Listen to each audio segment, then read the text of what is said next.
बांद्रातील विस्थापित झालेले बांगलादेशी वसईत दाखल, भाजपचा आरोप.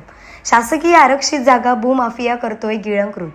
वसईत शासकीय आणि खेळाच्या मैदानाच्या जागेवरून भूमाफियांनी अनधिकृत बांधकाम करून शासनाच्या जागा हडप केल्या आहेत. या हडप केलेल्या जागेमध्ये बांद्रातील विस्थापित बांगलादेशी या ठिकाणी राहत असल्याचा गंभीर आरोप केला आहे.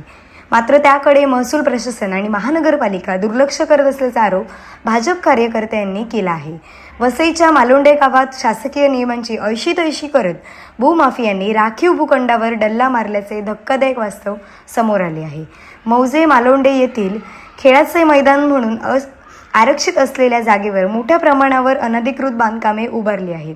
या बेकायदेशीर बांधकामांविरोधात भारतीय जनता पार्टीचे जिल्हा सरचिटणीस प्रतीक चौधरी यांनी प्रशासनाकडे रीतसर तक्रार दाखल केली होती.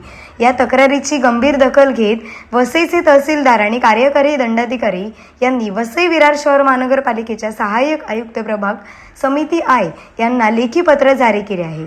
या पत्राद्वारे खेळाच्या मैदानासारखी सार्वजनिक आणि आरक्षित जागेवर झालेले अतिक्रमण तात्काळ निष्कासित करून शहराच्या सौंदर्याला बाधा पोहोचू नये यासाठी तातडीने कारवाई करण्याची मागणी आता भारतीय जनता पार्टीच्या कार्यकर्त्यांच्या माध्यमातून करण्यात येत आहे. काय नाव आपलं? नमस्कार, मी प्रतीक चौधरी. काय सांगाल, काय तुमची नेमकी मागणी आहे, काय होत आहे? आपलं जसं आपला इथे डेव्हलपमेंट म्हणजे वसई आपली जे महानगरपालिका स्थापन झाली त्याच्यानंतर आपला डेव्हलपमेंट प्लॅन लागू झाला. त्याच्यानंतर त्याच्यामध्ये आपल्या इकडे प्ले ग्राउंडचं आरक्षण होतं. एक आपल्या शाळेच्या म्हणजे जी पूर्वेकर शाळा आहे त्याच्या बाजूला जी जागा आहे सरकारी जागा तिकडे आणि सर्वे नंबर 39 मध्ये आणि 69 असे जे आपले मालोंड्यामध्ये 3 सर्वे नंबर आहेत ही संपूर्ण जागा म्हणजे आता इथे जे आपण उभे आहेत तिथपासून ते एकदम पार तिथपर्यंत म्हणजे आपलं सरकारी गोडाऊन तिथपर्यंत पार ही जागा जी आहे ही पूर्णपणे शासनाच्या मालकीची आहे. पालिका स्थापन झाल्यानंतर जेव्हा आम्ही याचा फॉलोअप चालू केला की मुलांना खेळायला एकच मैदान आहे आणि ते मैदान सुद्धा आता अपुरा पडत आहे, मुलांना खेळायला जागा उरली नाहीये, तर एक मैदान डेव्हलप झालं पाहिजे म्हणून आम्ही फॉलोअप घेतला. तर आम्हाला कळलं की ह्या ज्या जागा आहेत इथे अशी आरक्षण आहेत, मग ही आरक्षण विकसित केली पाहिजेत. ह्याच्यासाठी आम्ही पाठपुरावा चालू केला आणि पाठपुरावा चालू केल्यानंतर आमच्या असं लक्षात आहे की त्याच्यावरती अतिक्रमण झालेली आहेत. मग तहसीलदार कधी ह्यांच्या म्हणजे महानगरपालिका सांगतात आम्ही त्यांना संरक्षण दिलंय, पालिका सांगते तहसीलदारने अजून आम्हाला हँडओव्हर नाही केलंय, मालमत्ता व्यवस्थापन काहीतरी वेगळं बोलतंय. म्हणजे हे जे आहे इकडून बॉल तिकडे तिकडून बॉल इकडे म्हणजे टोलवा टोलवी हीच तिथे त्या लोकांनी चालू ठेवली आणि त्याच्या मध्यंतरीच्या काळात इथे प्रचंड प्रमाणात अतिक्रमण वाढतच राहिलं. आता अतिक्रमण कसं वाढलं तर जे स्थानिक सत्ताधारी आहेत म्हणजे इथे कोण नगरसेवक आहेत किंवा काय ह्याचा शोध घ्यायला पाहिजे आणि त्यांच्या संगनमताने असेल आणि भ्रष्ट पालिका अधिकारी की आम्ही कंप्लेंट करतो तरी पण ते हे न केलं आणि तिथून ती अतिक्रमण वाढत गेले आणि अतिक्रमण वाढताना त्याचा त्रास जे आमचे इथे स्थानिक मुस्लिम बांधव आहेत जे परंपरेने अनेक वर्षांपासून पिढ्यानपिढ्या बसत राहतात त्यांना सुद्धा त्यांचा त्रास होत आहे. आज कोळीवाड्यामध्ये ते आमचे जे चांगले काही स्थानिक मुस्लिम बांधव आहेत ते सुद्धा ह्या अशा जी समाज विघातक लोक आली झोपडपट्ट्यांमध्ये त्यांना त्रस्त आहेत.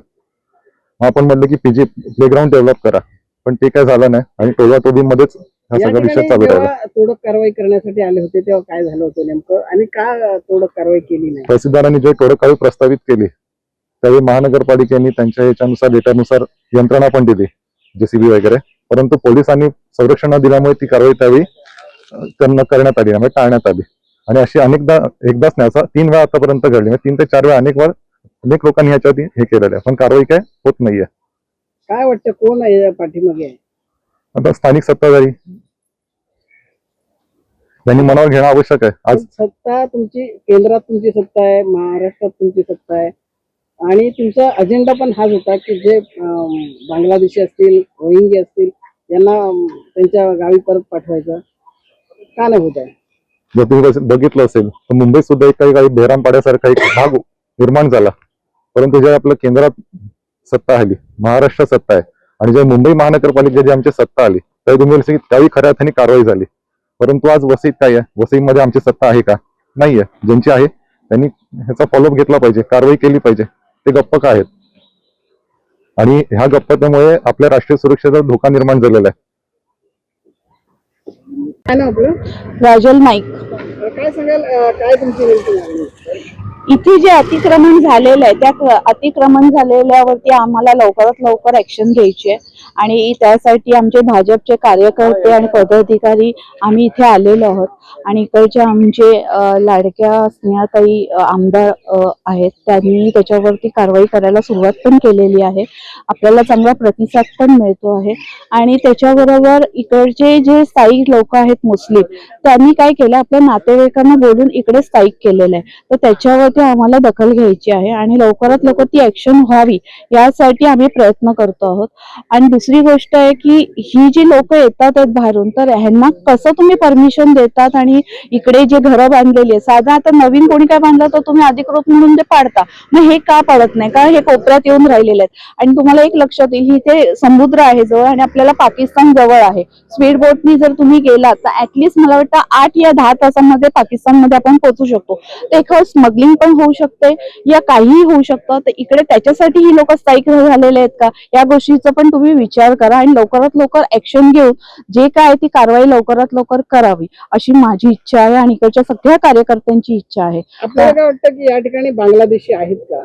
हो, बांगलादेशी आहे. म्हणजे आज बँड्राहून जी कारवाई आपले माझे खासदार डॉक्टर किरीट सोमयाजींनी केलेली आहे ती खूप उत्तम प्रमाणे केलेली आहे. पण आता काय झालंय, तिकडनं सगळी लोक निघालेत आणि सगळीकडे पसरायला लागली आहेत.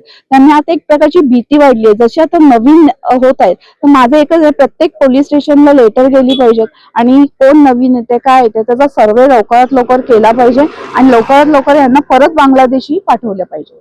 काय ना आपलं? नंदकुमार महाजन, जिल्हा सचिव भाजप. काय सांगाल सर, काय नेमकी तुमची तक्रार आहे?